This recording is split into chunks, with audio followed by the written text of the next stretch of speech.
Assalamualaikum warahmatullahi wabarakatuh. Selamat datang kembali di channel Gilang Gulat. Ketemu lagi teman-teman. Kita akan mereview pay-per-view premium live event Fastlane 2023. Ada debut, ada new champion, ada harapan tapi tidak terjadi.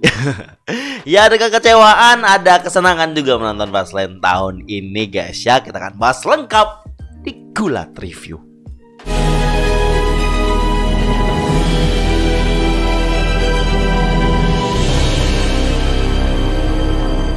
Saya sebel sekali nih teman-teman. Saya sudah merekam sekitar 10 menit, tapi tiba-tiba listrik mati dan filenya corrupt. Jadi saya harus mengulang 10 menit awal saya. Jadi mungkin nggak terdengar agak canggung apa gimana. Ya, saya kasih tahu aja faktanya guys. Mari kita runtut Fastlane 2023. Saya mau komentarin dulu keseluruhan Fastlane. Saya bisa bilang Fastlane ini bukan pay-per-view jelek. It's a good show, it's a good premium live event, tapi tidak memuaskan bagi saya guys. Kurang aja gitu loh. Sejak awal saya bilang diprediksi matchnya cuma 5. Itu kan kurang.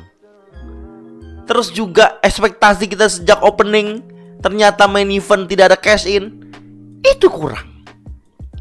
Dan yang bisa kita andalkan itu yang terjadi itu kayaknya cuma champion yang berganti sama matchnya Seth Rollins sama kehadiran Cena, itu doang yang saya bilang bisa ya memenuhi ekspektasi kualitas Fastlane 2023. Sisanya menurut saya masih sangat kurang. Dan bukan berarti keseluruhan saya bilang tadi ya, itu tetap bisa dibilang good show, but sekali lagi not satisfying enough to watch. Kita coba bicara tentang debutnya Jade Cargill. Jade Cargill datang ke Fastlane hanya di kick off show. Dan pas di main show-nya dia cuma liatin video dia datang. Dan Triple H menyambutnya, dia udah dandan, udah pakai kostum yang mana ya itu stylenya Jade Cargill sekali lah. Ini Jade Cargill yang di AEW tinggal pindah doang, nggak beda karakter, nggak beda bentuk, ya Jade Cargill gitu. Dan Triple H ngomong di press conference setelah Fastlane, dia bilang kalau Jade Cargill belum siap, she is not ready. Dan Triple H yang akan bilang kapan dia ready. Dan sekarang debutnya hanya sebatas datang itu aja, kick off show. Dan karena memang Triple H menganggap Jade Cargill belum siap.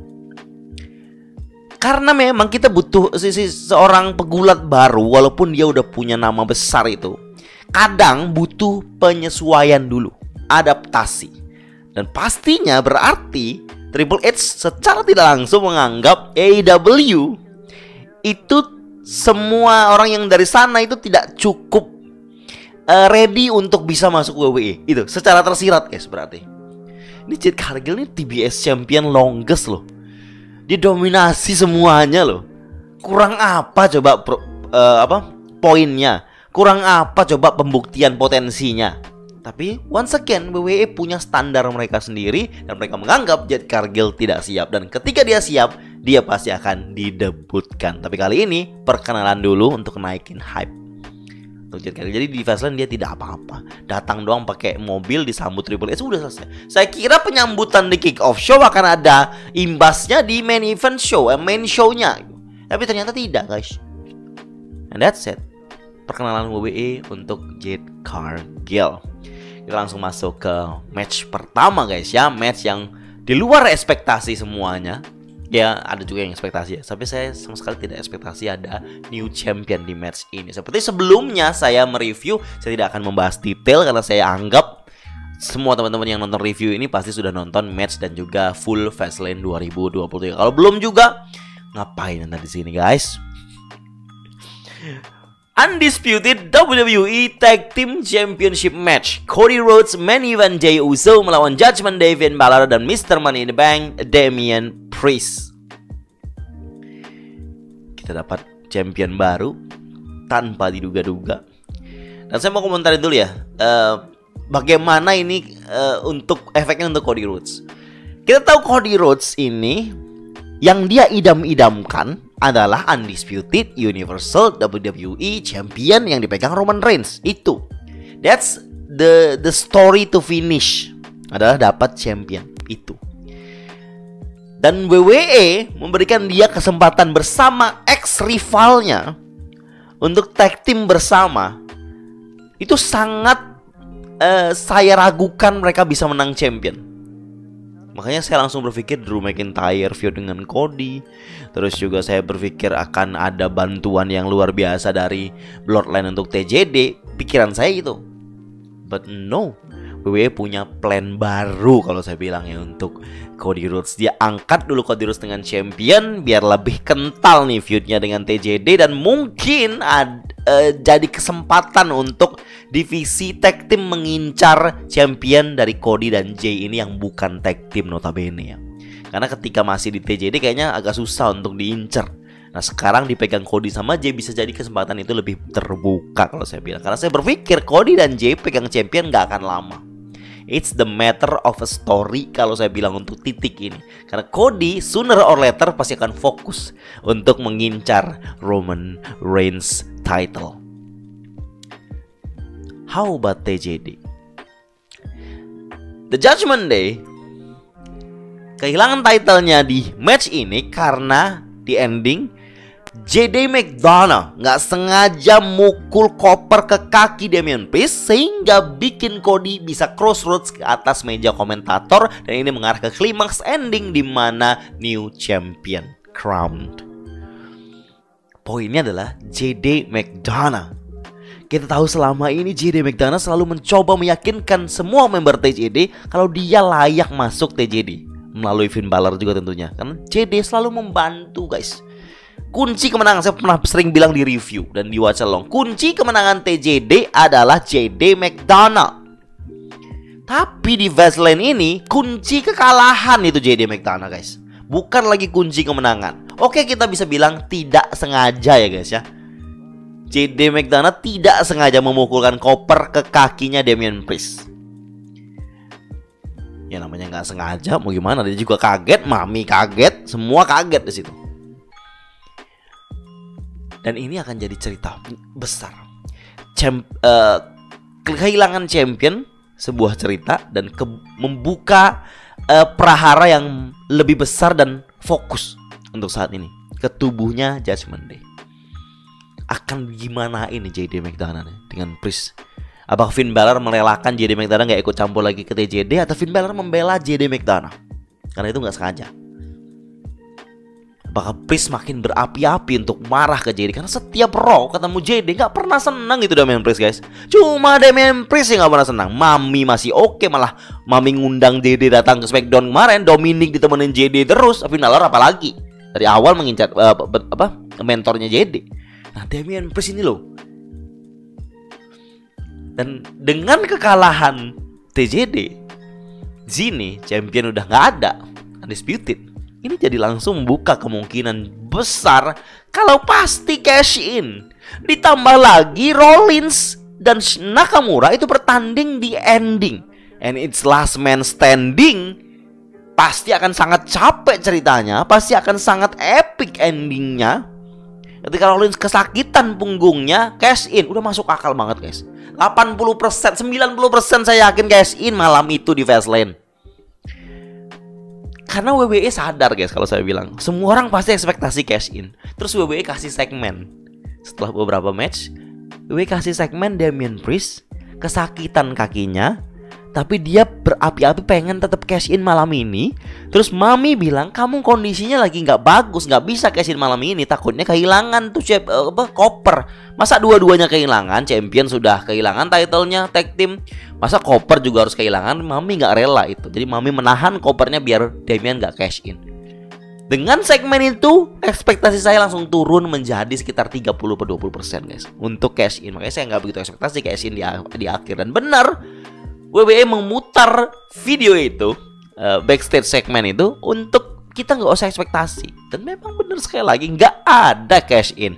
Malah Rollins bangkit dengan kuat tanpa terlalu ya sempoyongan sakit apa gimana, nggak bisa bangkit susah apa didatangin sama tim medis apa gimana, dia tegak berdiri mengangkat championnya, retain. Dan langsung saya berharap tuh sampai habis banget tuh acaranya. Ternyata memang habis, guys. Kayak saya merasa di ending kurang, jumlah match kurang. Kayak kurang aja gitu loh. Ada kurangnya gitu loh, guys. Gak seperti biasanya ya, cukup. Gak terlalu banyak, gak terlalu sedikit. Ini terlalu sedikitnya tuh ada feel-nya, guys, kalau saya bilang. Gak puas saya nontonnya. That's the point for match pertama. Kita lihat lanjutan ceritanya di Raw lah, guys ya.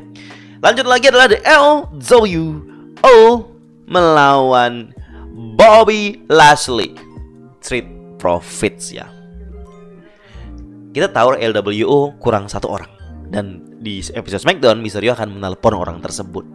Tapi sampai matchnya dimulai, satu orang itu tidak muncul, guys. Ini sudah klasik lah, rule WWE seperti itu. Emang satu orangnya muncul nanti di ending jadi apa, penentu kemenangan. Sama kayak waktu itu NWO itu pernah kayak gini juga. Waktu zaman dia baru debut gitu di WCW kan, Hulk Hogan datangnya belakangan. Dan ini kita sudah ekspektasi dan saya sudah mendebak sekali. Kenapa, guys ya? Karena kita tuh sudah kerasa istilahnya. Ada yang bilang di komen saya kredit untuk dia, saya lupa namanya. Bisa jadi ini yakin ke Carlito. Kenapa? Karena kalau misalnya orangnya bukan Carlito, mungkin Dragon Lee. Kenapa nggak Dragon Lee langsung masuk aja? Kenapa harus Mysterio menelepon dulu?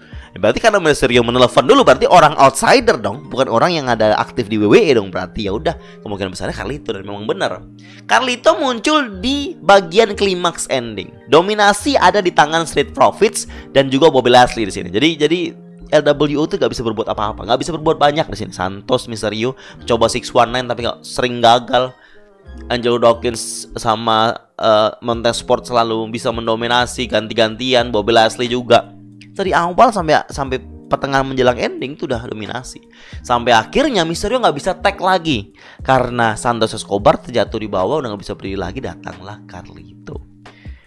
Langsung kita sudah ekspektasi, saya sudah menebak, dan pas dia muncul emang sudah langsung ya, bukan berarti kecewa bagaimana ya, menyenangkan ya kita kehadiran Carlito, salah satu nama yang kita kenal sebelumnya. Mau aktif lagi nih, guys. Karena kita tahu Carlito, sudah diberitakan juga di Gulot Talk kalau Carlito itu kan sudah di-hire sejak 1 bulan lalu kalau nggak salah. Tanda tangan kontrak udah. Cuma WWE nge-cancel dia keluar waktu Madison Square Garden episode SmackDown karena dihabisin sama episodenya Bloodline waktu itu.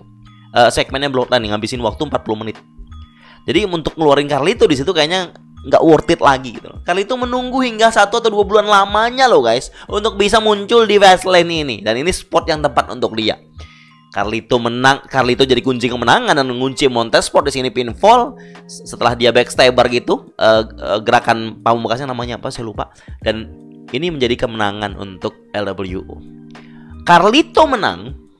LWO menang karena Carlito memang WWE ingin memberikan kesan spesial lah kehadiran Carlito atau return Carlito ini, jadi dikasih menang gitu. Nah, imbasnya ke Bobby Lashley dan Street Profits. Kenapa? Saya kan prediksinya mereka yang menang. Soalnya ini momentum buat mereka. Walaupun saya prediksi tetap Carlito datang, tapi saya prediksi Bobby Lashley sama Street Profits ini menang, guys. Karena ini momentum mereka nih untuk bisa menunjukkan dominasi mereka. Dengan kekalahan ini, ada kekhawatiran saya orang tidak begitu trust lagi untuk mereka ini kuat apa tidak. Cuma Carlito doang yang datang, mereka jadi kayak udah hilang arah lagi gitu loh istilahnya pas sebelum endingnya itu. Dan ini saya jadi berpikir kalau memang mungkin WWE hanya lebih mementingkan Carlito ini untuk special momennya, menghargai Carlito untuk special momennya bersama LWO, dan Bobby Lashley dan Street Profits mungkin bisa di build up lagi untuk kuatnya di episode SmackDown aja. Masih ada waktu untuk build up mereka di episode SmackDown, tapi untuk Fastlane itu waktunya LWO bersama Carlito, guys. Carlito mungkin langsung jadi member LWO ya. Lumayan happy saya ada Carlito di sini, dan untuk kemenangan Bobby Lashley sama Street Profits itu agak mengkhawatirkan aja gitu, guys. Berikutnya match kita ketemu triple threat match for the WWE Women's Championship. Io Sky, Charlotte Flair, Asuka. Io Sky retain the championship. berkat siapa? Berkat Bayley. Matchnya menurut saya biasa saja, kayak episode SmackDown. Lumayan oke, tapi kayak episode SmackDown guys. Matchnya ini. Kunci ceritanya di sini. Jadi Bayley pada saat kick off show dibilang sama Io, Bayley kamu jangan datang sama Dakota, jangan ganggu matchnya, jangan bantu aku punya strategi. Udah, Io Sky keluar sendirian. Ini semua sendirian guys. Dan akhirnya di ending Bayley keluar. Karena mungkin Bayley keluar nih ngerasa posisinya Io Sky ini udah mulai mengkhawatirkan untuk bisa mempertahankan title-nya. Dan mungkin Io Sky ambil inisiatif untuk keluar. Io Sky kan kesal juga lah. Kamu jangan keluar dulu, aku masih punya strategi yang mau aku jalankan. Mungkin gitu. Jadi Io tuh masih gimana ya? Ini Bayley udah dibilangin jangan datang, tapi kok dia datang? Kesal orang Io Sky. Tapi kesalahan Io Sky lama-lama menjadi ya seneng juga, karena gara-gara Bayley yang mempengaruhi perhatian wasit itu membuat Io Sky bisa menang guys. Jadi Bayley jadi kunci kemenangannya Io Sky di match ini. Io Sky yang awalnya nggak mau dibantuin Bayley, tapi terima kasih dong karena Bayley. Berarti Io Sky ini semakin menekankan kita ya kalau kita tonton. Jadi Io Sky itu nggak bisa sendiri guys, harus ada bantuan Bayley. Apakah ini akan mempengaruhi Io Sky nanti di episode SmackDown terus ngerasa kok dia ini bisa menang hanya karena bantuan Bayley doang? Atau malah ini semakin mensolidkan mereka menjadi partner di Damage Control? Karena mereka setelah itu berpelukan kan. Io awalnya kesal Bayley datang, tiba-tiba ya senang lagi karena Bayley yang bantu dia di sini.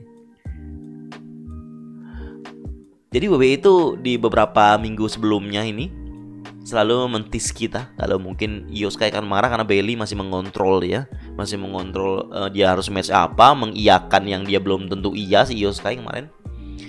Dan yang apa boleh buat, Bayley yang bantu dan bisa mempertahankan gelarnya si Io Sky ya harus diapresiasi dong usahanya Bayley, walaupun emang awalnya dilarang guys. Ini saya nggak begitu berpikir mau kemana lanjutannya ya, tapi sejak awal mungkin banyak yang berpikir kalau triple threat ini nggak begitu bukan match yang dijagokan, bukan match yang bener-bener invested gitu loh untuk menyaksikan itu, karena memang bookingannya pun agak lemah di episode SmackDown. Ada yang berpikir seperti itu juga. Kita lanjut lagi ke match berikutnya guys ya. Kita ketemu dengan match berikutnya adalah LA Knight bersama The GOAT John Cena melawan The Bloodline Jimmy Uso, Solo Sikoa ditemani oleh Paul Heyman. Ini match keempat malam hari ini guys ya. Match berakhir dengan kemenangan John Cena, LA Knight. Setelah LA Knight dan John Cena bekerja sama dan BFC dan kunci 1, 2, 3 selesai. Di ending LA Knight mau diangkat tangannya oleh Cena, LA Knight gak mau, terus dibalik LA Knight yang mau angkat tangan yang Cena. Dia menghargai kehadiran Cena di situ. Kita coba bahas tentang cerita di matchnya. Matchnya agak boring, bener, jelas guys, agak boring. Kenapa? Karena mostly John Cena hanya dikeroyok aja sama Bloodline. Masa LA Knight untuk push ataupun dia untuk bisa mengontrol match itu nggak banyak. Jadi banyaknya hanya habis waktu di John Cena yang dikeroyok. John Cena banyak tiduran, banyak merangkak apa segala macam, susah untuk bisa mengimbangi Bloodline yang ngeroyok dia. Itu poin boringnya. Tapi tahu nggak guys, kalau waktu Cena tinggal dikit lagi guys. Waktu John Cena di WWE tidak banyak lagi. Waktu John Cena sebagai pegulat sudah tidak banyak lagi. Saya sarankan, dan John Cena udah bilang juga, Triple H juga udah bilang, John Cena tuh kalau sudah nanti selesai mogok kerja syutingnya itu atau syutingnya udah mulai jalan lagi, dia nggak akan susah untuk balik lagi ke WWE. Dia pasti akan fokus di situ. Dan poinnya adalah kita nggak begitu mempermasalahkan kualitas Cena bertanding. Saya juga sering bilang, enjoy John Cena while it lasts guys. Nikmatilah pertandingan John Cena, kehadiran John Cena di WWE saat ini. Karena kita nggak tahu apakah ini terakhirnya dia, apakah besok dia terakhir, apakah dia akan pensiun dalam waktu dekat, atau bahkan dia syuting terus nggak balik gulat lagi. Kita nggak tahu guys. Dan kata Cena, pensiun dia is on the horizon. Berarti nggak lama lagi guys. Jadi match apapun, gimana pun kualitasnya, ketika John Cena bertanding di atas ring, just enjoy the match. Just enjoy kehadiran Cena di sini, di dunia gulat profesional, khususnya di WWE guys. Itu aja poin saya untuk match John Cena ini. Di ending kita lihat ya, dimana Paul Heyman marah guys, geleng-geleng dia. Ini Jimmy sama Solo kalah. Dan ini akan jadi bahan untuk Roman Reigns bisa marah-marah, Roman Reigns bisa ngomong-ngomong, acak-ngacak itu locker room, ngamuk-ngamuk dianya untuk urusan Jimmy sama Solo ini, yang kadang jalan tanpa perintah dia. Nah, Paul Heyman yang geleng-geleng itu menurut saya semakin yakin nih, wah ini akan jadi masalah nih nanti di kehadiran Tribal Chief di season premiere SmackDown di hari Sabtu besok. Itu must watch, jangan sampai kelewatan guys. Jadi memang match ini pun sejak awal untuk senang-senang aja, kalau saya bilang untuk hiburan aja, untuk mengisi cerita untuk John Cena, membuat John Cena dapat match, dan juga sekaligus memberikan hype untuk Elena dan menyenangkan para penonton yang hadir, bocil-bocil, orang tua bocil. Karena seperti saya bilang, sejak diumumkan John Cena jadi salah satu orang yang bertanding di Fastlane, penjualan tiket langsung habis guys. Hebat banget. Lanjut lagi guys, sampai ke ending kita guys. Last man standing match for the World Heavyweight Championship. Jujur guys ya, saya nggak ekspektasi terlalu ekstrim last man standing yang WWE punya. Match disqualification atau match no disqualification, match ekstrim yang WWE punya, nggak ada ekspektasi se-standar AEW, nggak ada. Dari ketika WWE menggunakan semua alat yang ada table, ada ladder, pojok komentator, steel steps, kursi, kendo stick, tong sampah, spot yang ada di bagian penonton, table yang diset di bagian tribun penonton, that's enough. Saya rasa match last man standing stick dengan punggung ini menurut saya sangat menarik. Oke banget guys. Match dari semua match yang ada ya, yang paling saya enjoy last man standing. Seru matchnya. Nakamura yang bertubi-tubi menghajar punggungnya Rollins yang berusaha selalu untuk bangkit, untuk bisa berdiri di hitungan sebelum 10. Wah, itu menurut saya sebuah match yang action packed, full of story, dan cukup epic kalau saya bilang. Itu kualitas matchnya sendiri ya, di luar ekspektasi cash in. Saya prediksi retain, dan bener retain, karena saya pikir sudah seperti saya bilang di prediksi, Nakamura not yet a championship material. Problem dia di promo akan jadi masalah kalau dia sebagai world champion. Saya nggak tahu ini akan ada trilogi atau tidak setelah ini.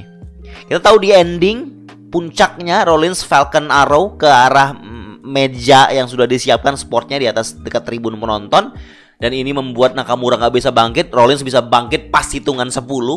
Jadi Rollins yang masih bisa bertahan dan retain. Ada poin yang kurang gimana ya guys, kurang masuk akal yang saya sudah bilang tadi. Dimana Rollins setelah kalah, dia bangkit, dia nggak yang terlalu menahan sakit dan tulangnya berasa patah apa segala macam, nggak. Padahal sudah bertubi-tubi dihajar Nakamura. Saya malah ngira Nakamura yang menang ketika setelah Nakamura menyembur Rollins pakai tinta merah itu yang dari mulutnya. Rollins langsung terjatuh, tuh kan punggungnya langsung mengantem meja komentator. Dan di atas lagi dihajar lagi, dihempaskan ke kursi langsung bengkok. Dikasih Kinshasa, dihempaskan ke table yang nyandar di ujung ring. Itu udah maksimal guys. Tapi belum sampailah mereka menuju spotnya, dan di Falcon Arrow Nakamura udah nggak bisa bangkit. Padahal yang paling sakit di sini, kalau kita lihat dari cerita apa yang terjadi ya, yang paling sakit jelas Rollins kan. Rollins kan sudah punggungnya udah sakit. Tapi Nakamura dibanting begitu langsung KO, langsung susah bangun. Itu bagian yang menurut saya ya masih bisa dipoles lagi lah untuk Nakamura yang juga sakit gitu loh. yang sudah dihajar bertubi-tubi juga gitu loh. Masih kurang imbang gitu untuk Rollins yang lebih kuat daripada Nakamura. Dan kemenangan Rollins bisa jadi akan membuka trilogi, atau Rollins akan ada penantang berikutnya. Jadi Rollins diwawancara, dia bilang badannya dia itu, match di Fastlane itu sudah kayak nggak muda lagi rasanya, nggak semuda umurnya badan dia rasanya gitu, karena kondisi punggungnya ini. Ini poin yang mau saya bilang, guys. Kita tahu ya, yang namanya cedera punggung kalau dioperasi pemulihan sangat lama. Orton, guys, kita sebut ya, Orton salah satunya. Ya, Rollins kalau dia memutuskan untuk operasi, dia off akan lama, atau mungkin sekitar setahun atau kurang, nggak tahu guys ya. Saya bukan orang medis juga, tapi yang jelas mungkin WWE memutuskan untuk cari lawan baru, atau mungkin trilogi lagi, atau mungkin relinquish. I don't know, guys. Tapi di titik ini memang dibandingin Nakamura, Rollins masih bisa, atau masih jadi pilihan yang tepat untuk stay sebagai World Champion, atau mungkin kehilangannya cash in, nggak tahu juga. But that's it. That's the whole show of Fastlane 2023. Sekali lagi saya bilang, ini show yang good, yang bagus, tapi tidak memuaskan karena terlalu sedikit juga matchnya. Saya kira akan ada segmen apa yang dimasukin, karena kita tahu, kita nonton watch along, guys, mostly itu nggak ada pas 3 jam, pasti lebih 10 menit, lebih 15 menit, lebih 20 menit. Ini pas banget 3 jam, bahkan agak kurang gitu. Nah, saya bilang ini kurang sekali ini pay-per-view Fastlane ini. Jadi memang sejak awal saya bilang kalau Fastlane itu bukan jadi hal utama, bukan jadi hal yang dipentingkan oleh WWE, hanya mengisi aja kekosongan di bulan-bulannya. Dan bulan depan we have Crown Jewel. Crown Jewel juga salah satu pay-per-view atau premium live event yang tidak dipentingkan sebenarnya, tapi demi menghibur dan juga menghargai partner bisnis mereka, Raja Arab ini, pasti WWE akan membuat show-nya spesial. We'll have to see Crown Jewel 2023. Terima kasih buat teman-teman yang masih setia menjadi subscriber di channel Gilang Gulat. Thank you.